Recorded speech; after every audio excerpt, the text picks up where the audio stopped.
Good morning সকলকে। আজ হচ্ছে শুভ মহাপঞ্চমী।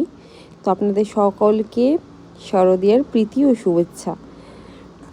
তো আমরা পঞ্চমীর দিন ঠিক করলাম যে একটু পুজো দিতে যাব।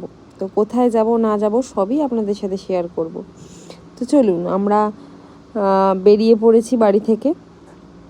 লিলুয়া স্টেশন, ওখান থেকে ট্রেন ধরে চুঁচুড়া গেছি। চুঁচুড়া থেকে লঞ্চ পেরিয়ে গেছি হচ্ছে নৈহাটি বড়মার মন্দিরে, যেটা আমাদের শর্টকাটে যাওয়ার রাস্তা। শিয়ালদা দিয়েও যাওয়া যায়, কিন্তু অনেকটা টাইম লাগে শিয়ালদা দিয়ে। তো ওই জন্য আমরা চুঁচুড়া দিয়ে আজকে এসেছি। তো মায়ের কাছে পৌঁছে গেছি। তো এখানের ব্যবস্থাটা দেখুন, খুবই সুন্দর। অন্য জায়গায় যেমন পুজো দিতে গেলে বাইরে ঘন্টার পর ঘন্টা লাইন দিয়ে দাঁড়াতে হয়, এখানেও আধ ঘন্টা 1 ঘন্টা আপনাকে দাঁড়াতে হবে।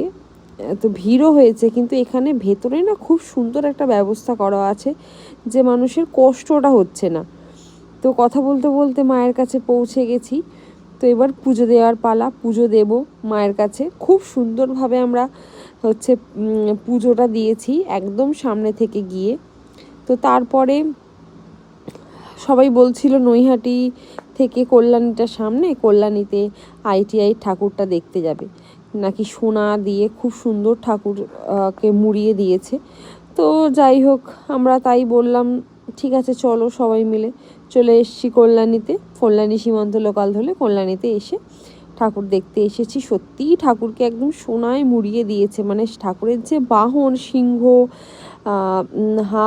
হাঁস, ময়ূর, পেঁচা, ইঁদুর সবাইকেই সোনায় মুড়িয়ে দিয়েছে, মানে কিছু আর বাদ রাখিনি। তো ওইটা দেখে আর শরীরে আমাদের এনার্জি নেই, টায়ার্ড হয়ে পড়েছি। বাড়ি যাওয়ার পথে রওনা দিয়ে দিয়েছি। তো আপনারাও কেমন কি ঘুরলেন জানাবেন। আজকের মতো টাটা।